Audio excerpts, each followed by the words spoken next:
The first thing Rhiannon Corwin heard before she opened her eyes was her husband's voice.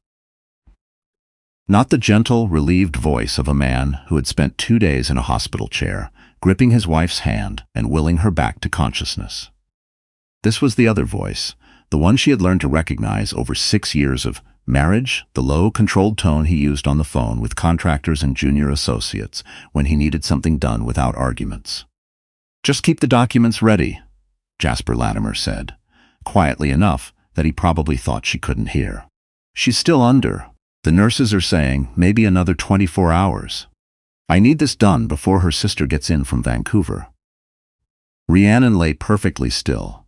The smell of antiseptic was sharp, the ceiling tiles above her blurred at the edges, and there was a dull, persistent ache behind her left eye that she suspected was the concussion.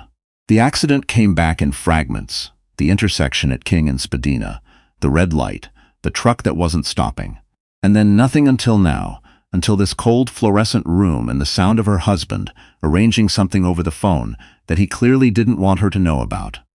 "The Muskoka property," he said. "The offer from Kelford Development is still on the table. I told you. Once those papers clear, we move." She didn't move, didn't breathe differently. She listened. "Britt, I'm telling you it's fine.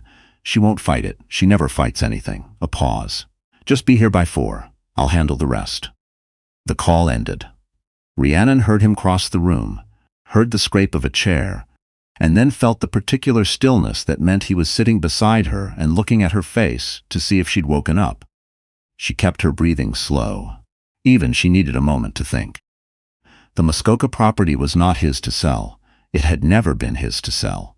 The land, 214 acres of boreal forest and Canadian Shield shoreline on Lake Rousseau, 3 generations of her family's history pressed into rock and pine, had been in the Corwin family since before Rhiannon's mother was born. Jasper knew this. He had stood on that dock with her the summer they got engaged, one hand shading his eyes against the August glare, and told her it was the most beautiful thing he had ever seen. She understood now what kind of beautiful he had meant. When she finally let her eyes open, she did it slowly, as though surfacing from a dream. Jasper was looking at his phone. He glanced up. "You're awake." He set the phone face down on the bedside table. "Don't try to sit up too fast. You took a hard hit to the head." She studied his face. There was relief in it, she thought, but not the kind born from love. It was the relief of a man who needed something from her and had been afraid he might not get the chance. "Water," she said. Her voice came out rougher than expected. He poured it from the pitcher on the tray and held the cup for her. Such a careful, attentive husband. She drank and said nothing. "The doctors say you're out of the woods," he told her. "Fractured wrist, concussion, some bruised ribs. You were lucky." He smoothed the blanket near her hand without actually touching her. "I've been here the whole time." She doubted that, but she let it go. "I need you to look at something when you're feeling up to it," he said. His voice was careful, professionally gentle, the way it was when he was steering a conversation somewhere it needed to go. "Just some paperwork. Nothing complicated." She looked at him for a long moment. "What kind of paperwork, Jasper?" "It's just the property transfer I mentioned last spring. The Kelford offer. We talked about it." They had not talked about it. He had mentioned Kelford Development once over dinner in March, and she had said, very clearly, that the Muskoka property was not for sale. He had not brought it up again.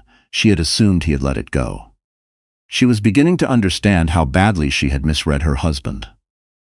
Before she could answer, the door opened. A nurse, older, calm, the kind of woman who had clearly seen every version of every family drama a hospital room could produce, stepped in with a tablet and a look that said she had heard more than Jasper would have liked. "Mrs. Latimer, good to have you back with us."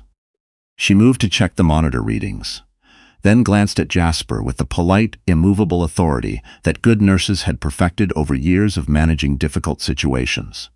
"Sir, we'd prefer to limit visitors for the next few hours while she stabilizes. The doctor will want to run a few assessments." Jasper started to object. The nurse simply smiled and waited. He left. When the door closed, Rhiannon exhaled. The nurse looked at her, really looked at her, and something passed between them that needed no explanation. "Is there someone you'd like me to call?" the nurse asked quietly. Rhiannon thought of her sister flying in from Vancouver. She thought of Cecily Beaupre, the lawyer who had handled her mother's estate and who had said, at the reading of the will 4 years ago, "Call me if you ever need anything." Your mother made me promise I'd be there. She hadn't understood then what her mother had been preparing for. She was beginning to understand now. "There's a number in my phone," she said. "My coat. The name is Cecily."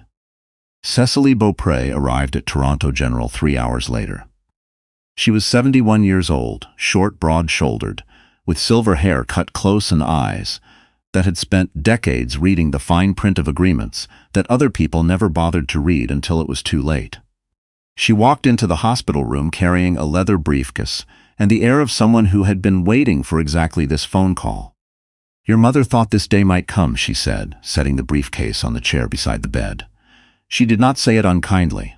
Not this specifically. But something. Rhiannon's wrist was splinted, her ribs ached when she breathed too deeply, and the headache had not fully let up. But she felt steadier than she had when she'd woken up. "He was trying to get me to sign papers while I was still barely conscious." Cecily's expression didn't change. "I know." The hospital's patient rights advocate flagged it. Apparently he presented himself as having medical power of attorney. He does not. She opened the briefcase. He never did. Your mother saw to that before she passed. Rhiannon stared at her. She knew. She suspected. Cecily drew out a set of documents, thick with tabs and seals.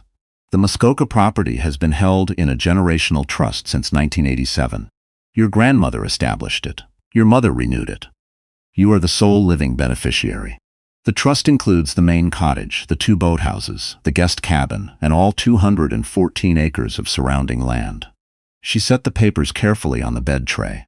"Nothing in that trust can be transferred, sold, or encumbered without your direct signature and your signature alone. Witnessed by a trust officer, not Jasper's, not a power of attorney he invented." Rhiannon pressed her good hand flat against the mattress. "He thinks he already has a buyer." Cecily's eyes narrowed. "Kelford Development. Yes, I've heard. And if they've received anything claiming to be authorization from this family to proceed, that is fraud." The door opened. Jasper Latimer stood in the doorway. He took one look at Cecily and at the documents on the tray and went very, very still. "What is this?" he said. Cecily turned to face him with the calm of a woman who had never once in her life needed to raise her voice to be heard. "This is a legal consultation with your wife. You're welcome to wait in the hall." "She's my wife," he said, "and that's my property we're talking about." "It is not," Cecily said simply. "It was never yours.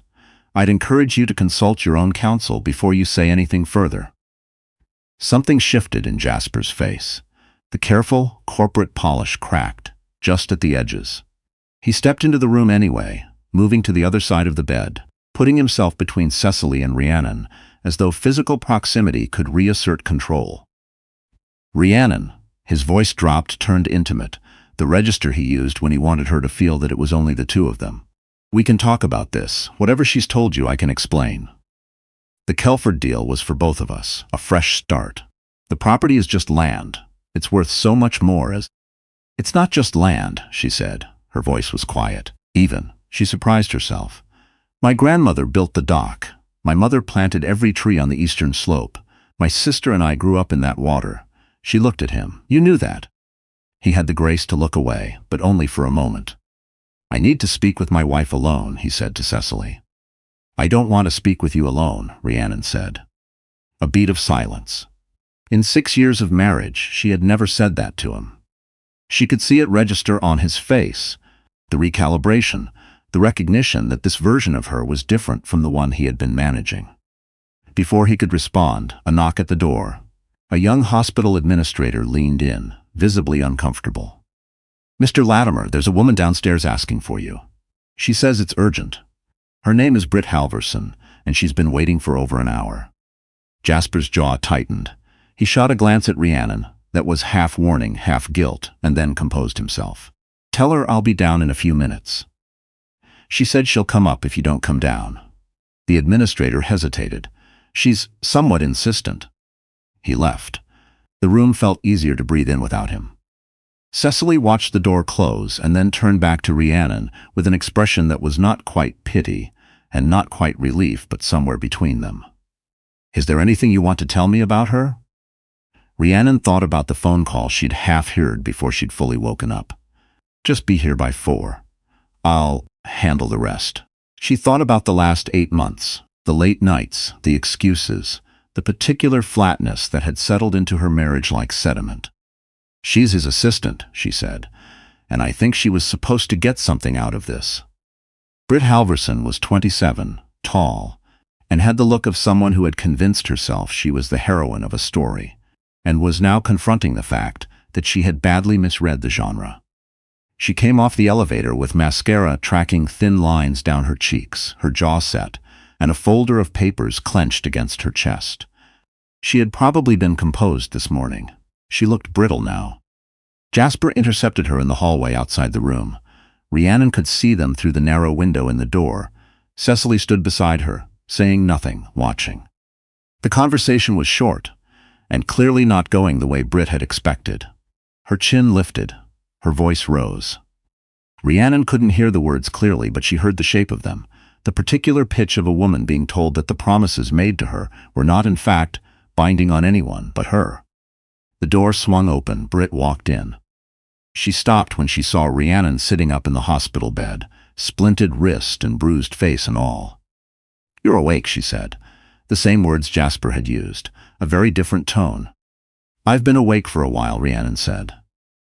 Something in Britt collapsed, slowly, like a structure held together past its limit. She set the folder of papers on the foot of the bed. Her hands were shaking. "He said you'd sign," she said.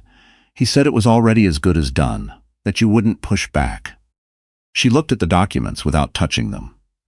"He told me that once the sale went through, I'd get 20%. He'd been promising me that for 8 months. Cecily picked up the folder, opened it, went still. "These," she said, "are forged transfer documents. This is not Rhiannon's signature." She set them down with the care of someone handling evidence. "And this is a second agreement between Jasper Latimer and one Britt Halverson, promising payment from the sale of a property he did not own." Britt looked like she might be sick. "He said it was legal. He said it was straightforward." "He said a great many things," Cecily said, "that were not true." From the hallway came the sound of Jasper's voice, sharpened now, the mask fully off. The barbed edges of a man who still believed he could talk his way out of anything. A nurse responded. Then another voice, lower, official. The police had been called by the hospital's patient rights advocate an hour ago. They had been looking into the forged power of attorney documents that Jasper had presented to nursing staff during Rhiannon's 2 days of unconsciousness. When the officer appeared in the doorway and asked Jasper Latimer to accompany him for questioning, Jasper went the color of the walls. He turned toward Rhiannon. "One last attempt. We can fix this," he said. "We can go back to how things were." She looked at the man she had married, the careful grooming, the expensive watch, the expression that had always known exactly how much pressure to apply. She thought about what it meant that he had sat beside her unconscious body for 2 days, and spent that time not hoping she would wake up, but calculating what he could accomplish before she did. "No," she said, quietly, plainly, "we can't." He was escorted out. Britt gave a statement. The forged documents were collected as evidence. The room became, slowly, quiet. Cecily stayed until evening.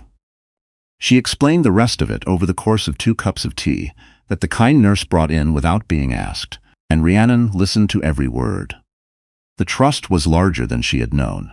The land in Muskoka was only part of it. Her mother, meticulous, cautious, privately fierce in the way that women of her generation had learned to be, had also held a 43% stake in a heritage land conservation partnership operating across Ontario and British Columbia. The stake was illiquid, non-transferable, and worth considerably more than the Muskoka property alone.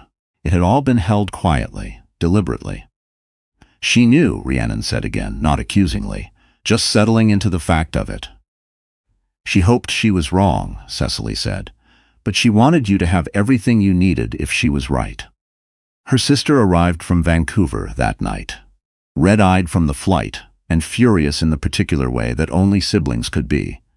Not at Rhiannon, but at the general fact of what had happened, at a world that had allowed a man like Jasper Latimer to spend 2 days at a vulnerable woman's bedside doing paperwork. They held hands in the hospital room and didn't say very much. There wasn't much that needed to be said. 6 weeks later, Rhiannon Corwin drove up to Muskoka alone. The August light hit Lake Rosso the way it always had.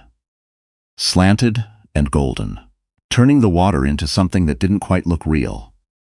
She parked in the gravel drive, walked the path through the pines that her grandmother had planted, and stood on the dock her grandmother had built, and let the sound of the water do what it had always done. Her wrist was healing. The headaches were almost gone. The divorce proceedings had begun with the clean, brisk efficiency of a lawyer who had been waiting years to make exactly this argument. Inside the cottage, on the shelf above the fireplace where it had apparently always been, she found an envelope her mother had left. It had her name on it in her mother's handwriting. The same precise, slanted cursive. She had spent her whole childhood watching Phil grocery lists and birthday cards, and she now understood. Legal documents that had quietly protected everything that mattered. She sat down on the dock steps and opened it. Rhiannon, it began. If you're reading this, then something happened that I worried about for a long time. I hope I was wrong, but I wanted you to know I built all of this for you. Not to give you a weapon, though it may feel like one. I built it so that whatever came for you, you would still be standing on solid ground. The land is yours, it always was, it always will be. I love you, go home. She folded the letter carefully and held it against her chest and looked out at the lake for a long time. The water was the same shade of gray-green it had always been, the kind of color that changed with the light, that looked like something different every hour and was always fundamentally itself. She breathed in. She was home.